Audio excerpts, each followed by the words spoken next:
to Lolita?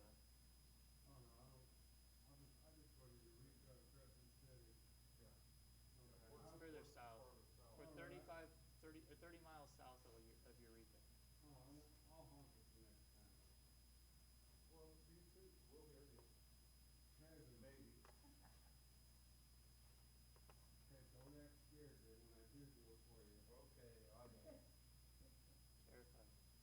No, because that's why I didn't do it to him yesterday. So I'm like, if I honk the horn to scare him, if something happens, I'll never forgive myself for that.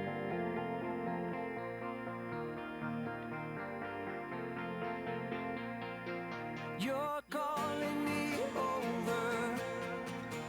You're pulling me close. With love you surround me. You give me hope. Yeah, yeah, yeah. You're taking me deeper. You're making me whole. With grace you redeem me, yeah. You restore my soul.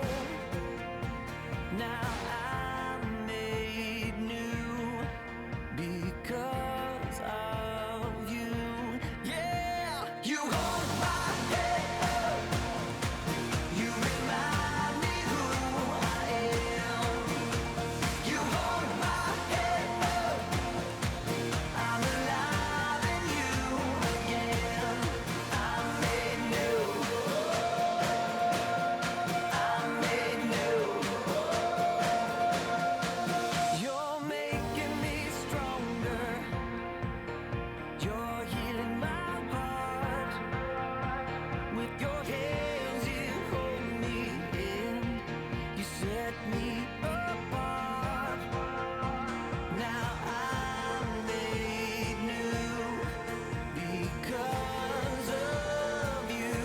Yeah, you hold my head up. You remind me who I am. You hold my head up. I'm alive in you again. I'm made new. I'm made new.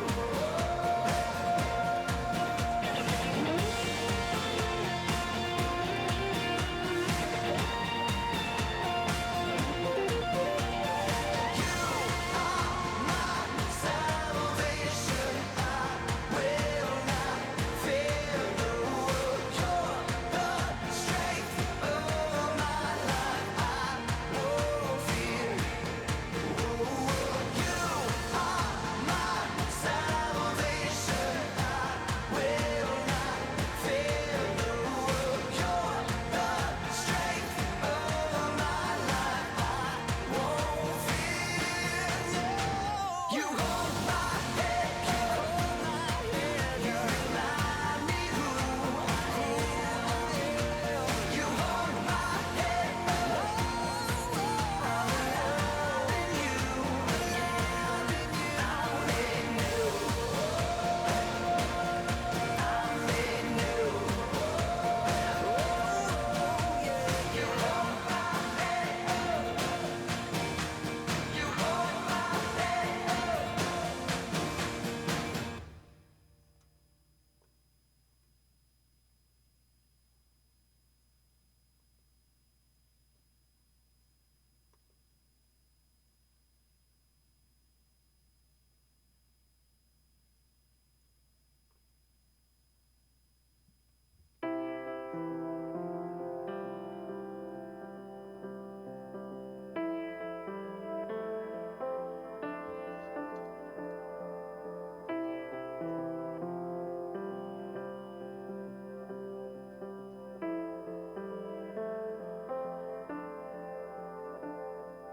Come out of sadness from wherever you've been. Come broken hearted, let rescue begin.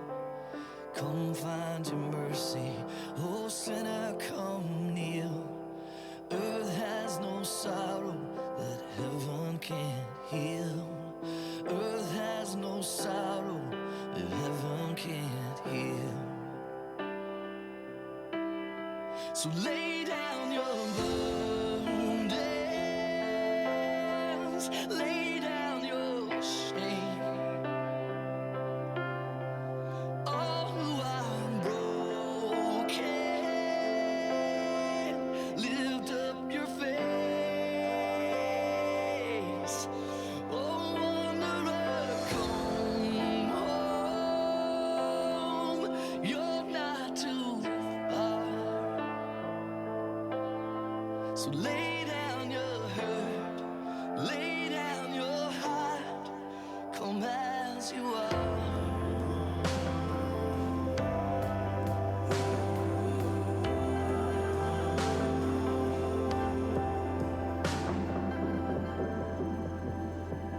There's hope for the hopeless and all those who've strayed. Come sit at the table, come taste the grace. There's rest for the weary, rest that endures. Earth has no sorrow that heaven can't cure. So lay down your burdens, lay down your shame. Oh, I'm broken. Lift up your face. Oh, wanderer, come home. You're not too far. Lay down your hurt, lay down your heart. Come as you are, come as you are. Fall in His arms. Come as you are.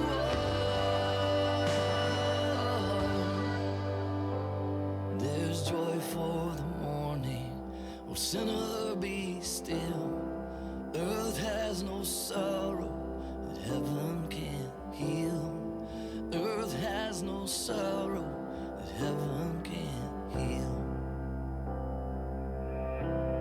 So lay down your burdens, lay down your shame.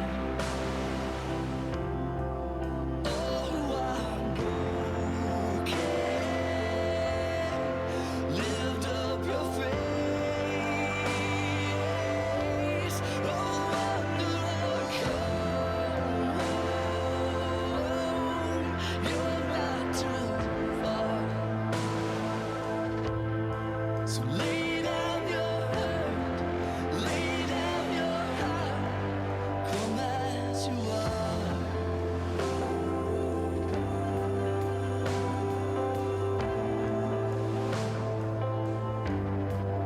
Come as you are. Come as you are. Come as you are.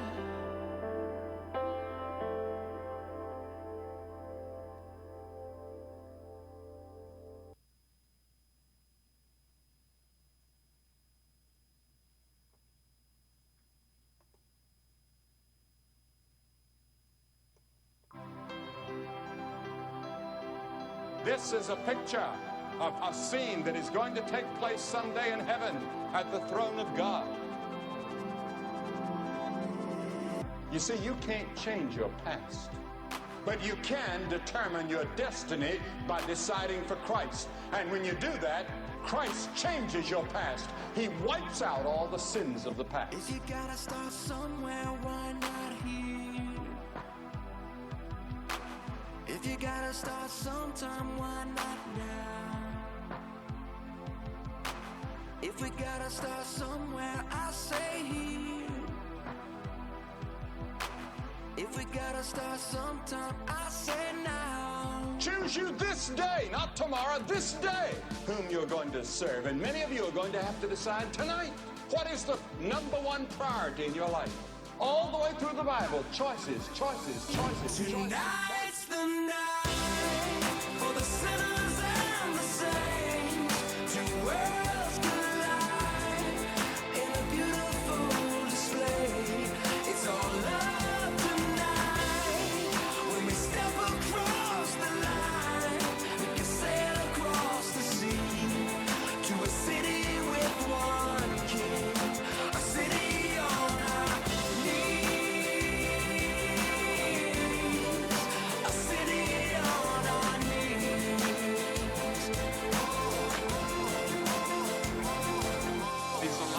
tonight. He's willing to come into your heart and change the direction of your life and give you a peace and a joy that you've never known before. And the people ask me why I continue to preach. And I answer, because the word of the Lord has come unto me, and he tells me to go and proclaim his gospel as long as I have breath. Through the fog there is hope in the distance. From cathedrals to third world missions, love will fall to the earth like a crashing wave.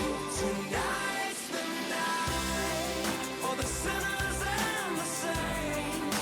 Two worlds collide in a beautiful display. It's all love tonight. When we step across the line, we can sail across the sea to a city with one king, a city on our knees,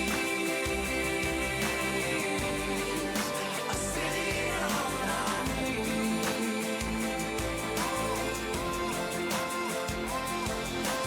It was a message of repentance, yet the people of Nineveh believed his message. And the Bible says that the greatest revival, the greatest evangelistic campaign in the history of the world took place in Nineveh. It was a city probably of 600,000 people, and the whole city from the king on down repented. Oh, tonight couldn't last forever.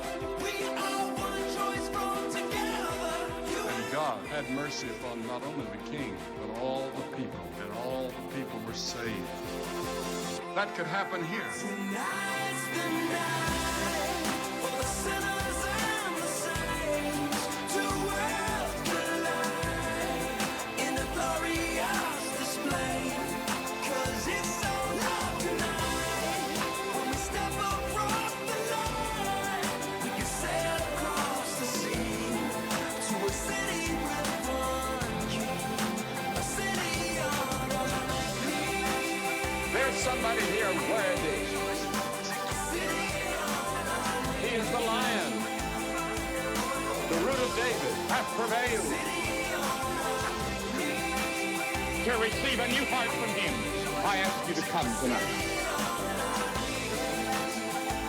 I'm going to ask you to get up out of your seat all over this great auditorium and come and stand quietly and reverently here in front as an indication that you're receiving Christ, that you want a new heart and a new life from this moment on, that you're going to change the direction of your life. The Holy Spirit has been speaking. He's been preparing your heart. Now you come and receive Christ.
Mitch, can you hit the light switches with you? Thank you.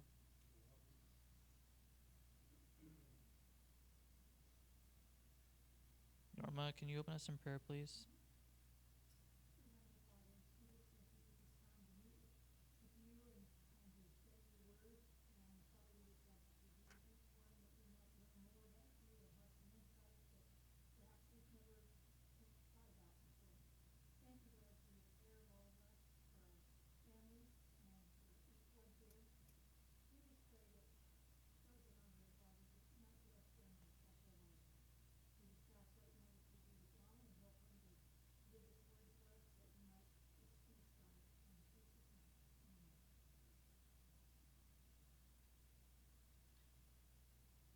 Okay, we're in Genesis 32.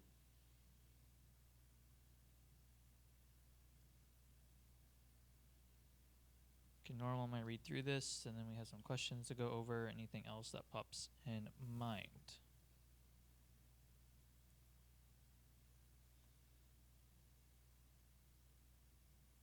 Okay, so right before this, Jacob has fled from Laban with all that he has, right? Laban pursued him and caught up to him, and they had their little drama spit spat back and forth. And then they made a covenant with each other, and Laban turned around and went back home. And Jacob is continuing on to his father's house and back to Canaan and his own land. So, verse 1. So Jacob went on his way, and the angels of God met him. When Jacob saw them, he said, "This is God's camp." And he called the name of that place Mahanaim, which means double camp. Then Jacob sent messengers before him to Esau his brother in the land of Seir, the country of Edom. And he commanded them, saying, "Speak thus to my lord Esau. Thus your servant Jacob says, I have dwelt with Laban and stayed there until now. I have oxen, donkeys, flocks, and male and female servants, and I have sent to tell my lord that I may find favor in your sight." Then the messengers returned to Jacob, saying, "We came to your brother Esau, and he is coming to meet you, and 400 men are with him." So Jacob was greatly afraid and distressed, and he divided the people that were with him, and the flocks and the herds and camels into 2 companies. And he said, "If Esau comes to the one company and attacks it, then the other company which is left will escape." Then Jacob said, "O God of my father Abraham and God of my father Isaac, the Lord who said to me, 'Return to your country and to your family, and I will deal well with you,' I am not worthy of the least of all the mercies and of all the truth which you have shown your servant. For I crossed over this Jordan with my staff, and now I have become 2 companies. Deliver me, I pray, from the hand of my brother, from the hand of Esau, for I fear him, lest he come and attack me and the mother with the children. For you said, I will surely treat you well and make your descendants as the sand of the sea, which cannot be numbered for multitude." So he lodged there that same night, and took what came to his hand as a present for Esau his brother: 200 female goats and 20 male goats, 200 ewes and 20 rams, 30 milk camels with their colts, 40 cows and 10 bulls, 20 female donkeys and 10 foals.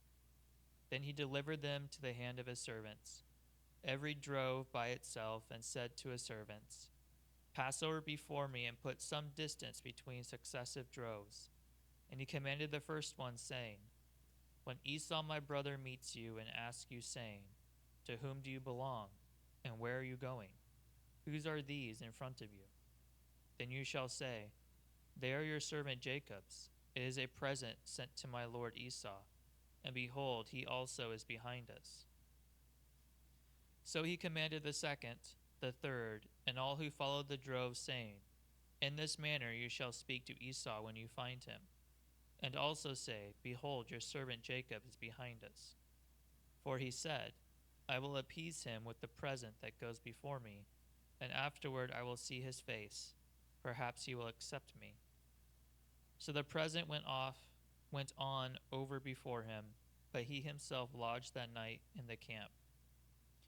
And he arose that night and took his 2 wives, his 2 female servants, and his 11 sons, and crossed over the ford of Jabbok.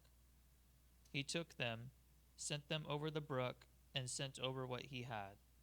Then Jacob was left alone, and a man wrestled with him until the breaking of day. Now when he saw that he did not prevail against him, he touched the socket of his hip, and the socket of Jacob's hip was out of joint as he wrestled with him. And he said, "Let me go, for the day breaks." But he said, "I will not let you go unless you bless me." So he said to him, "What is your name?" He said, "Jacob." And he said, "Your name shall no longer be called Jacob, but Israel, for you have struggled with God and with men and have prevailed." Then Jacob asked, saying, "Tell me your name, I pray."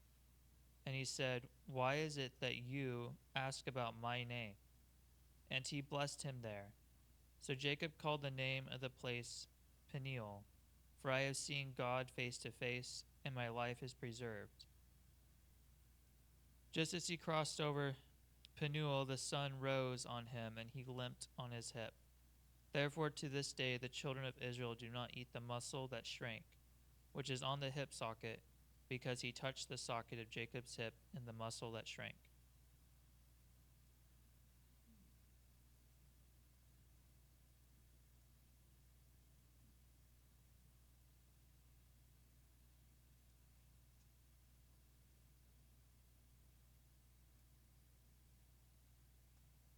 So a decent amount of stuff's happened, or is happening.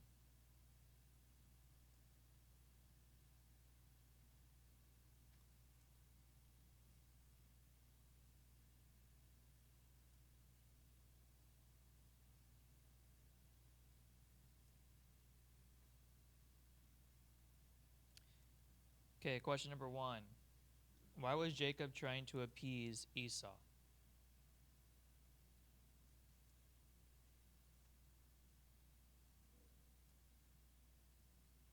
Say it louder.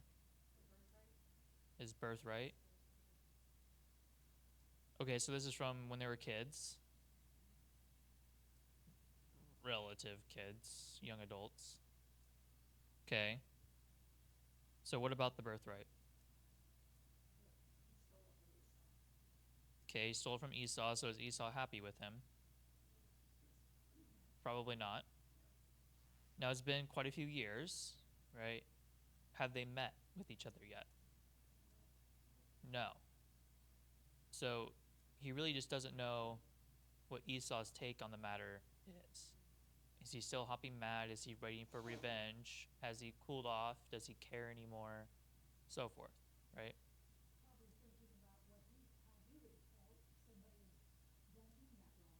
And then disappeared. And now is coming back to town.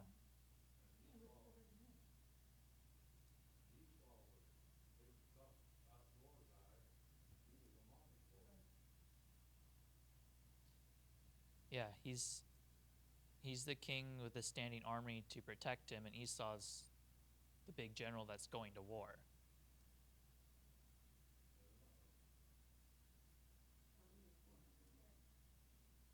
Yeah, and you don't know his intentions, and your servants didn't do a very good job of explaining either. So you're a little nervous right now, right? He's distressed. Okay, so what did Jacob do to prepare in case Esau attacks him? What was contingency plan number 1? Okay, so he split everything that he owns basically in half. Half go one way, half go the other. If one gets attacked, the other flees in terror. Hopefully survives. So, did Jacob ever plan on fighting Esau?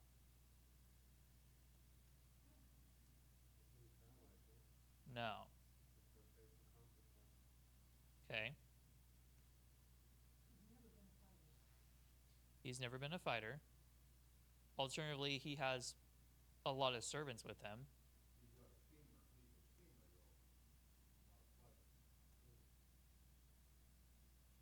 If he wanted to, though, he could set up battle lines basically with other people.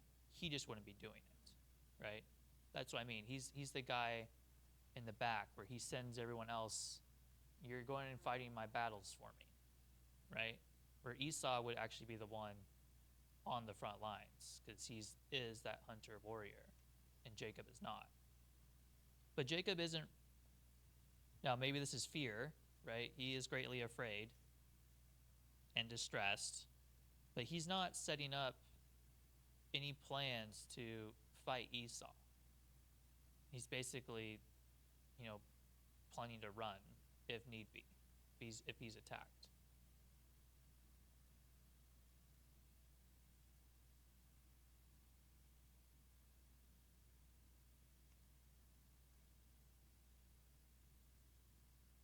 Okay, so then he prays to God, right? God, you told me to go back. You told me everything would be okay. And he's coming. And he's probably not very happy with me. So I'm reminding you that you're supposed to be in charge of this and you're going to handle this, right? Yeah, I'm trusting you. Because I'll be in big trouble if you don't handle this, right? So what does he decide to give Esau? What's the gift that he sends over?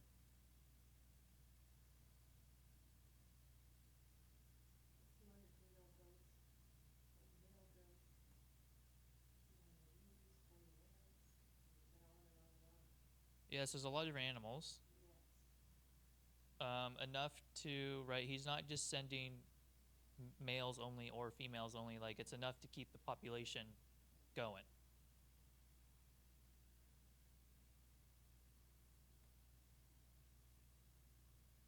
So what does he tell them to do, though? He doesn't just send them all at once, does he?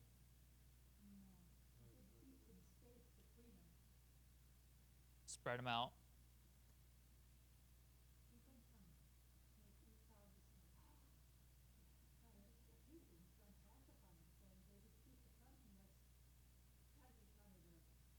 Yeah.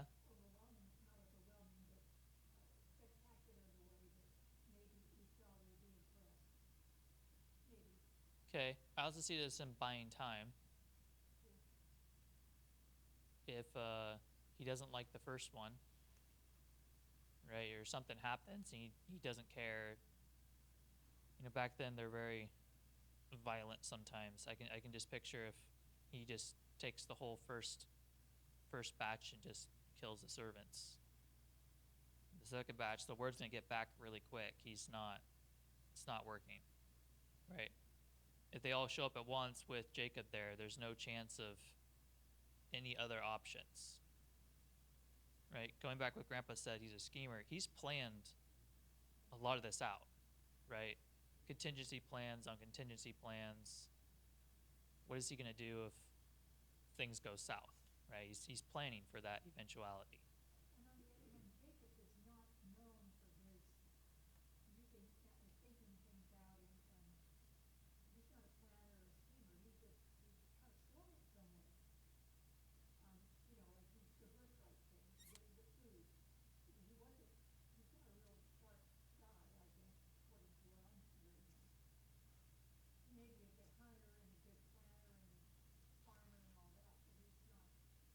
You talking about Esau?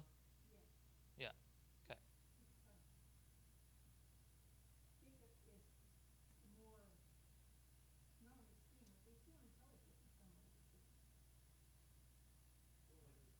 different stuff. And Jacob's always looking out for himself. Or he wouldn't have sent 2 or 3 ways ahead of him. That shows enough right there. Okay, so after he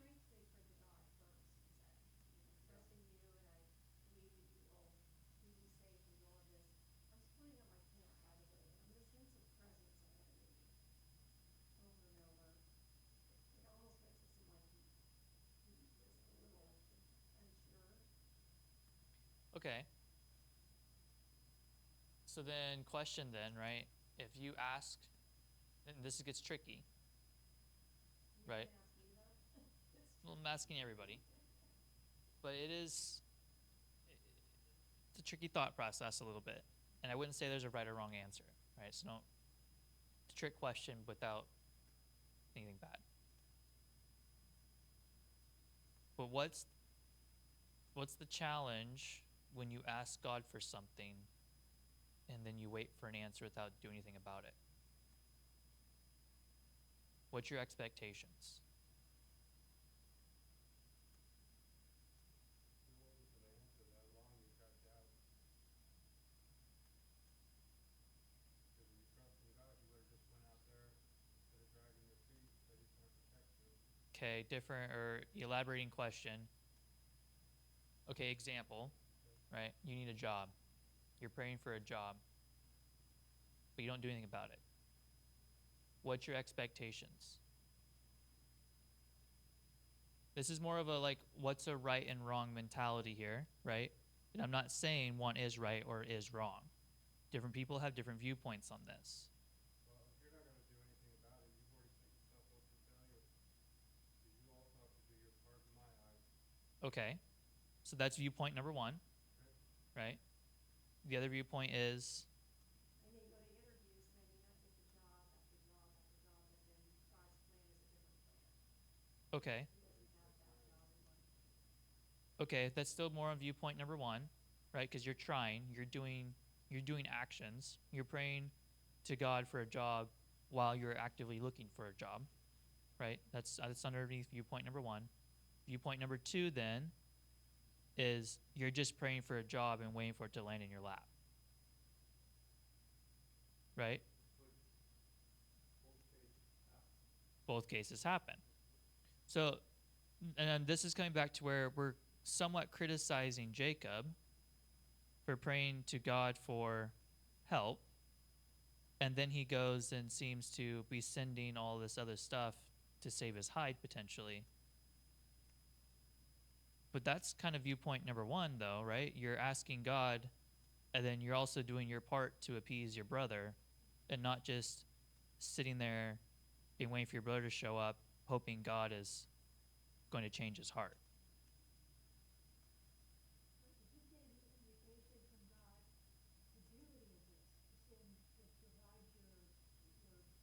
your group up and send them No. wave after wave? I mean, did he, I don't think he gotten any answer from God yet. Did he wait it long enough? I mean, did God put this in his mind? You know, what's the thing on this? It doesn't say that. This is all Jacob. Well, we understand too, we're not dealing with, we're looking at things from today. Not, I don't think we're in the last, his time. So we aren't, I'm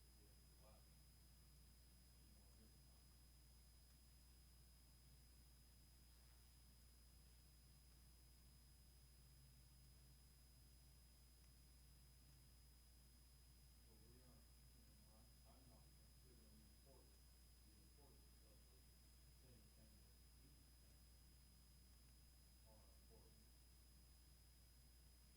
saying are important. I have the end of the story figured out. He didn't have the end of the story.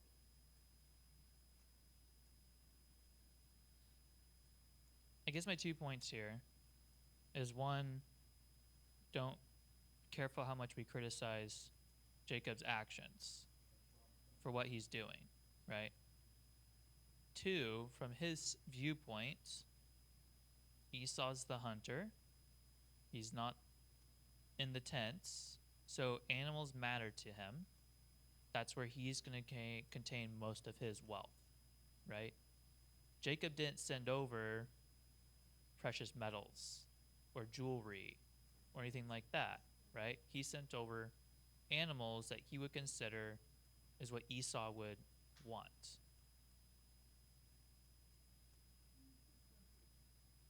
But that was wealth to them. Animals were wealth. Yes.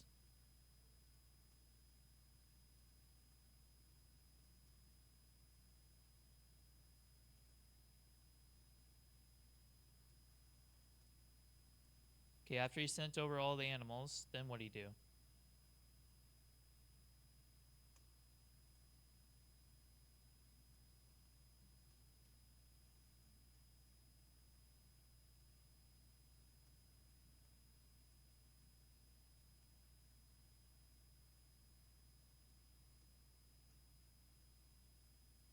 Okay, here, timeline, right? We like timelines here. So day one, he sets camp at the river and he sends servants over. Okay? Then at some point, we don't know when, timeline jumps ahead, servants come back. We can just say it's day two. We don't know the time frame between day one and day two, though. Servants come back. That's when stuff starts clicking. He prays that night, that day, the servants come back, and he splits his company on that day. The next day, he then sets up to send all these gifts. So day 3 is when he sends the gifts. So his company's already been split the day before, and then the next day he sends his gifts. Then that night, right, is when he does the next thing. So he's still on the other side of the river right now, right? He sent the flocks over river and sent them towards Esau, who Esau is currently marching towards him. Then he crosses the river with everybody else. And then he sends them on ahead. And who is them? Right, his immediate family. Here's your nephews, here's your sister-in-law, here's your family, your brother. So then, how do you feel about Jacob staying behind while he sent everyone else to go meet Esau?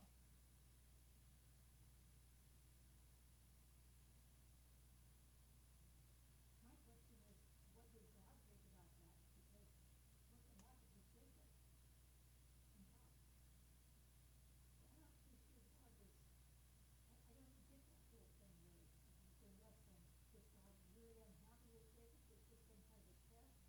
What was it because he sent everybody ahead? What, I have a question in my mind about that. Okay.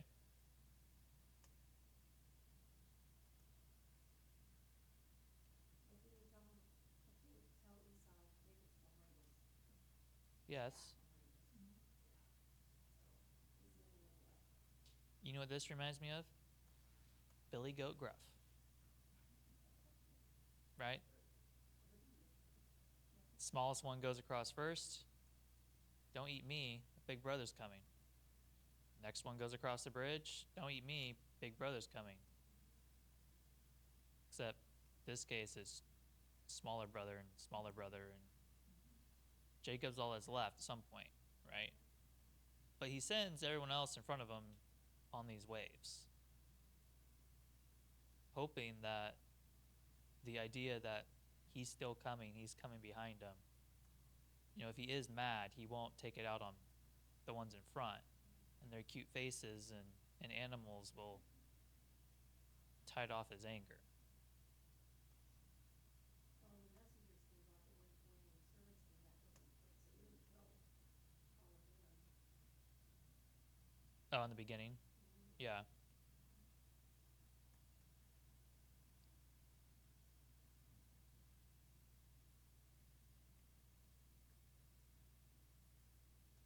Okay, so it's night, right? He sent everyone else across.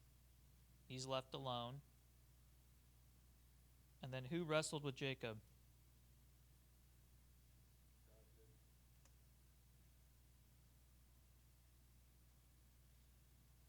So the verbiage here I find interesting. Because what does it say? A man. But man is capitalized. And we know in the next dialogue that it's capitalized, right? And Jacob at some point, well, I should say God, basically informs Jacob that it was him at some point down in this dialogue. But a man wrestled with him until the breaking of day. Now, we don't know how long that was, but obviously it was during the night. So it's not like an hour. You're looking at probably 4 or 5, maybe 6 hours.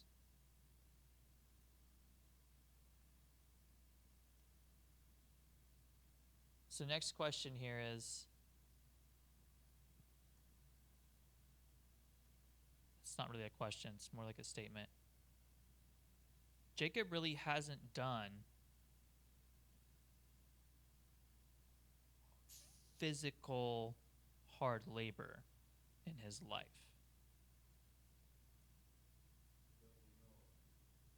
that we know of. So, like if we were to put Esau in this position, right, he would be much more equipped for a long endurance wrestling match. Jacob's not.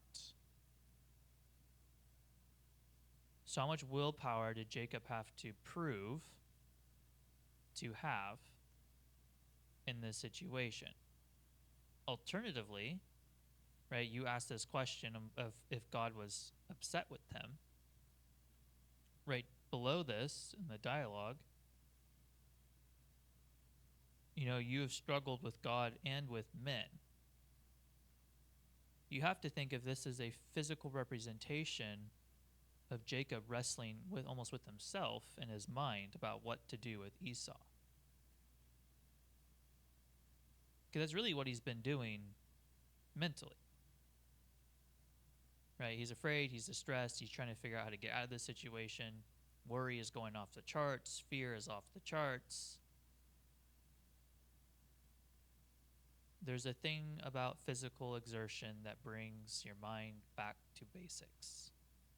And I almost want to say that this is a little God reset on Jacob.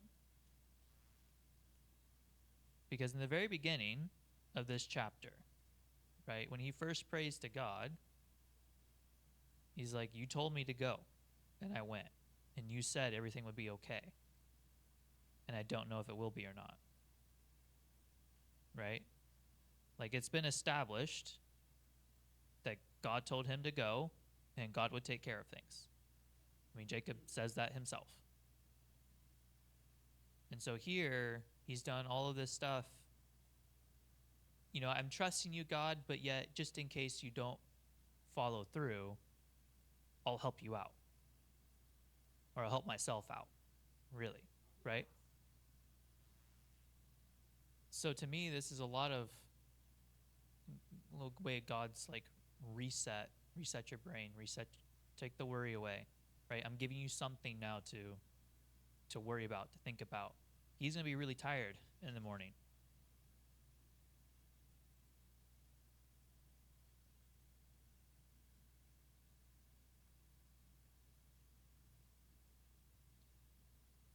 Okay, there's a lot of he's here, right? We have to track who's who based on capitals. Verse 25, now when he, Jesus, or say God, saw that God did not prevail against him, Jacob, he, God, touched the socket of his hip, Jacob, and the socket of Jacob's hip was out of joint as he, God, wrestled with him, Jacob.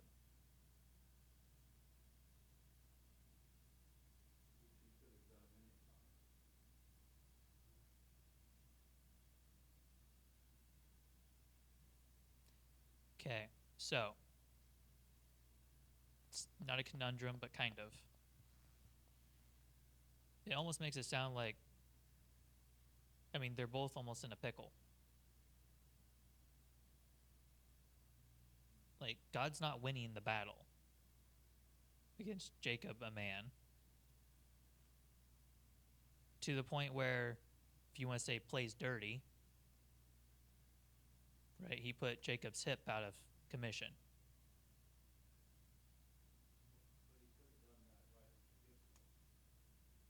Yeah. So why didn't he?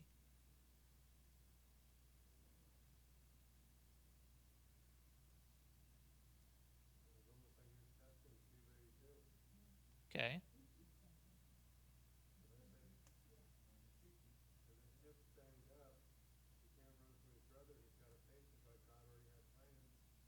Okay. But part of this is like when they first started wrestling, if he just gave up, right? If Jacob just got tired and quit or tried to run away, right? Like he kept going, to the point where, like, if you say God's putting an effort, right? God's not prevailing over Jacob. Jacob's putting up his own fight. He's proving himself right now. And really, he hasn't done this his entire life yet. There's not a single spot where he's stood up and fought for anything. Right? Everything he's done is run away and avoid and appease. Right? It's what he's doing right now. He's trying to appease his brother and getting ready to run away. Right? He's not fighting.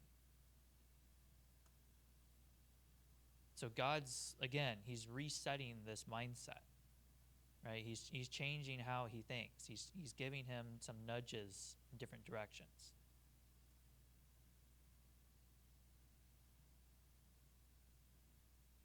So after he's hit his hip, right? After his hip is out of commission, verse 26, and he, God, said, "Let me go, for the day breaks." But he, Jacob, said, "I will not let you, God, go unless you, God, bless me." So Jacob's hip's out. Did he quit? No, he's still going. To the point where God's like, "Let me go." The day breaks. It's no longer night. It makes me wonder, Jesus obviously is full man and full God. This says it's man, but it's also God. And it's in the night where Jacob can't see his face. I just wonder if that's part of the reason why God has to go. That's my own personal thought. Anyway. So Jacob says, "No, I'm not letting you go unless you bless me." So he, God, said to him, "Jacob, what is your name?" He said, "Jacob."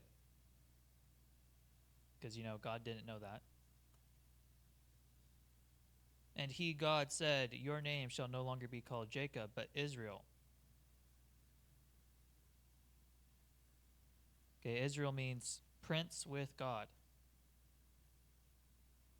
For you have struggled with God and with men and have prevailed.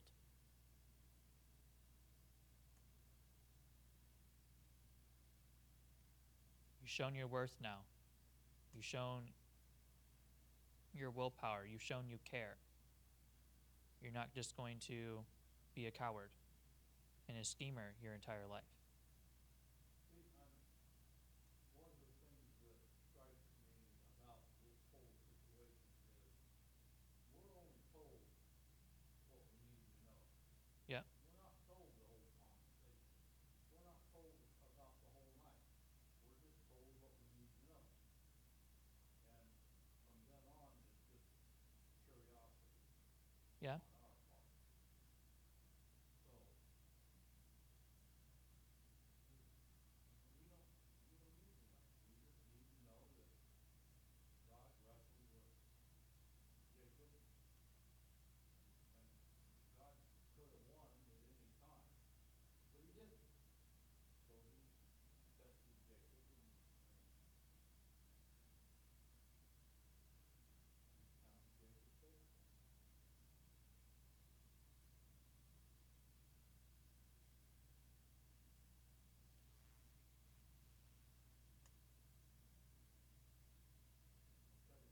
what, when you wrestle all night with somebody, as is in the language here, and that puts them into the schemer part of it. You can't scheme when you're wrestling with God.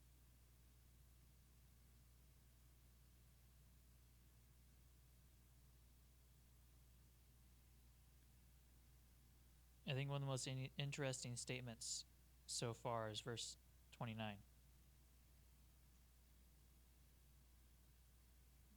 Right? God had just asked him, "Your name, what's your name?" Jacob. He's like, "No, it's not your name anymore," right? Changing your name. So then Jacob asks, What's your name?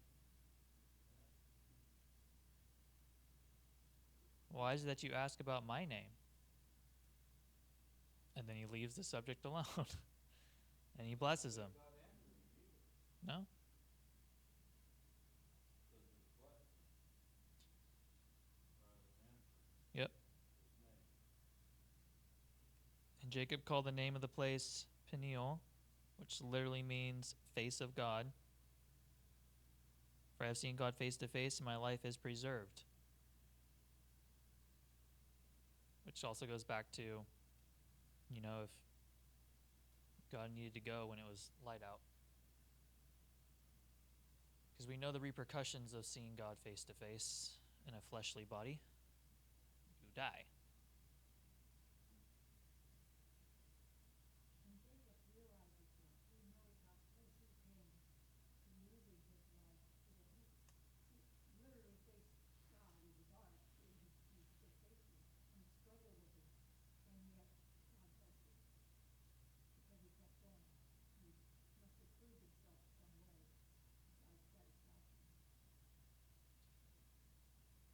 So he crossed over, and as he crossed over, the sun rose, and he limped on his hip.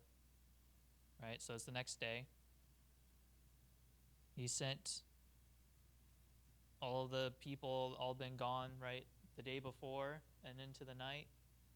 He sent out everybody. It's now the morning, right? He's been stuck in this one location. Everyone else is probably now a ways away from him, right? They've been walking for a while.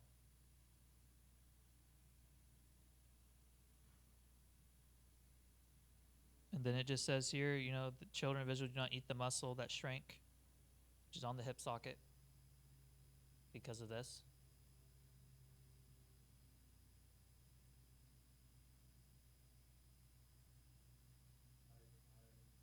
That's a strange thing to me because I've never known the hip socket or that muscle to be smaller. Ever. You know, these are awful lost animals. We ate everything. We even ate okra. That's not animal.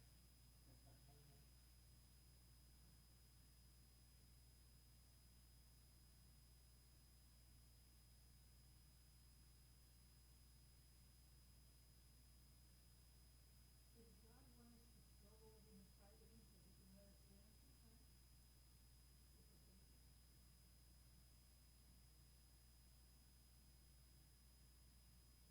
I can't answer that appropriately. I would say everybody has their own path, and God will use a lot of ingenious ways to get your attention in different situations. And this was how he got Jacob's attention. Very up close and personal.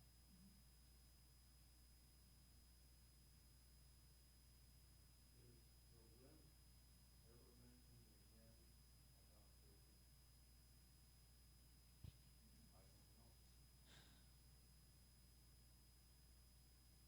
I don't know. I don't think so. We talk about Joseph and the Jacob, the lineage of Jacob, but I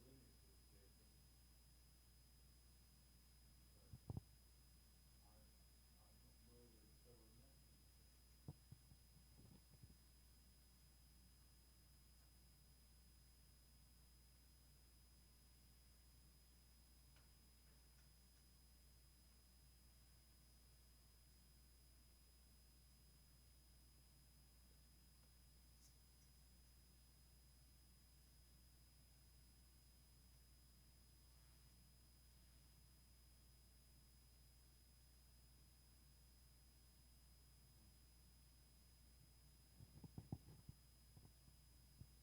It never states that it does get better, and most likely it didn't, because it would be a lasting reminder of his encounter with God and his transformation.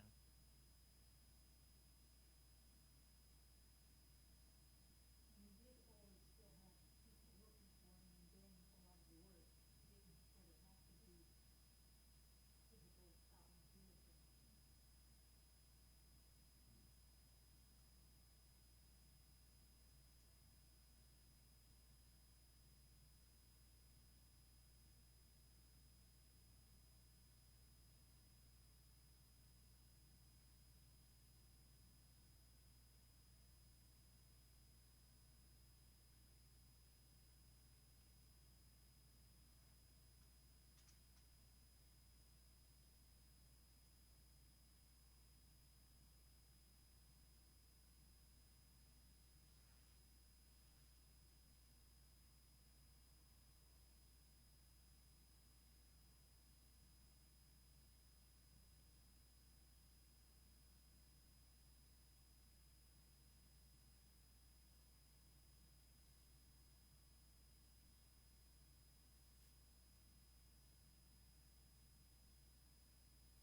like a shepherder.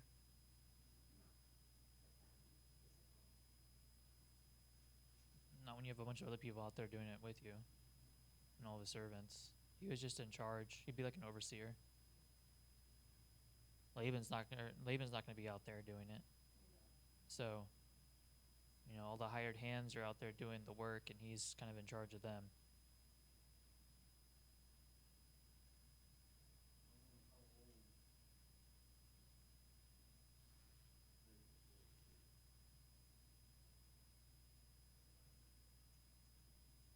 Probably around 40. Well, we know that he had two wives at that time, but he was not just a child when he went there. No, he spent 20 years roughly with Laban. And he probably went to Laban's around 20. He was a young man. Yeah.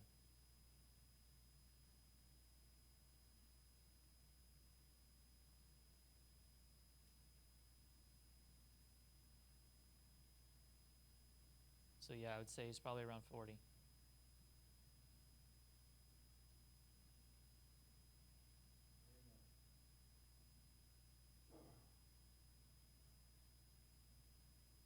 Any other question or comments that come to mind?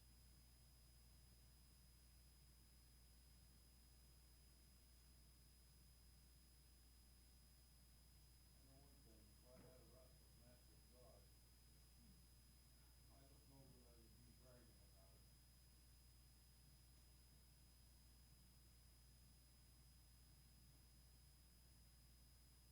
Who said he's bragging about it? I think I would be probably showing my friends and abject humility. God just reflect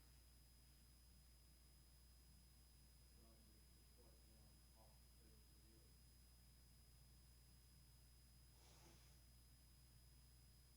But I don't think Jacob ever tells it to anybody. I mean, he's alone, right? There's nobody around him. But he listens when everybody's speaking, I guess. He's got no hip pocket. No, but he's a staff. But he used the phrase, but it doesn't say that he tells everybody else why it means that. Or that it does mean probably. I forget what it means. Anyway, we'll get into his actual meeting with Esau in the next chapter. It's just, when you read about the story of Joseph later on, and you read about the brothers, and I think about young men, but they weren't young men. They were, I mean, they're all here. Joseph was one of the youngest ones. So they're all older than him. Well, Joseph is like maybe 4 years old at this point. I mean, he's still, He's still a wee one. yeah.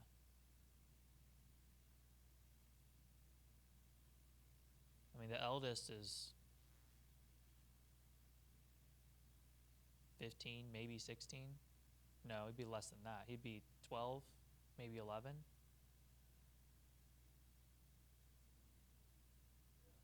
When did they say Christmas? Lights in the front there. Do they even know the story? Well, mama deers wouldn't really know either. They would just know what they've been told. Same as the kids. Right? Really only Jacob's the one that's aware of why he's doing what he's doing. Because everybody else, he all got them at Laban's.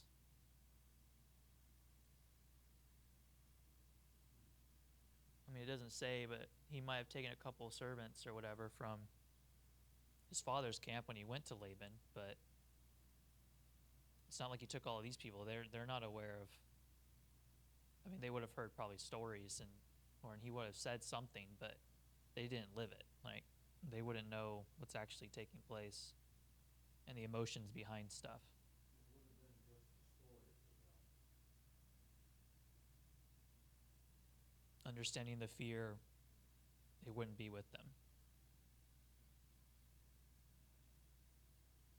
Everybody knows what 400 men mean coming back here. That's like the dead.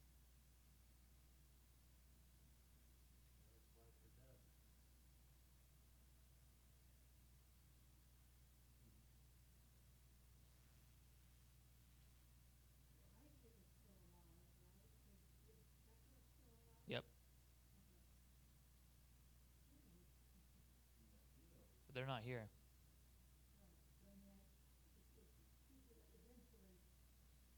I find it interesting too because, right, they went after the blessing, not the birthright, but the blessing of Isaac, because Isaac was about to die. Well, this is 20 years later, and Isaac's not dead yet.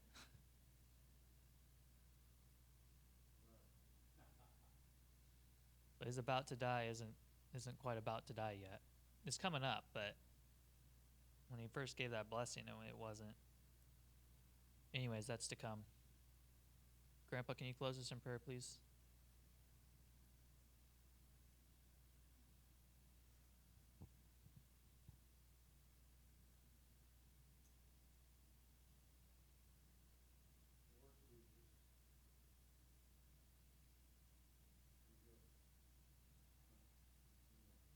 Lord, we just forgive us. You deserve honor, glory, and praise for the things that you've done in the past and the things that we expect you to do in the future. You promised us in our future and our trust in you for our future. Because we can read this about how faithful you have been over the centuries. Way more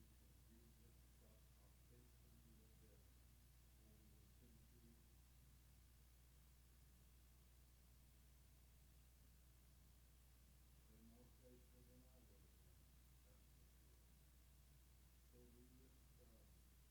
been, that's for sure. So we just laud you for a good God.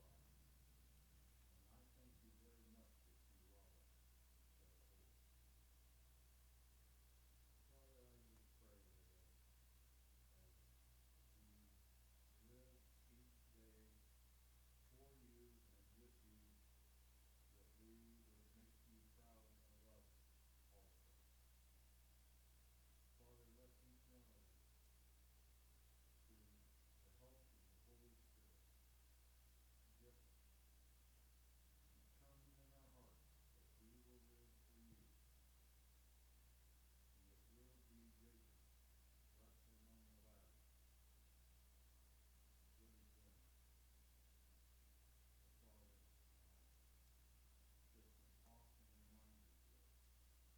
I thank you for the time, set aside time. I thank you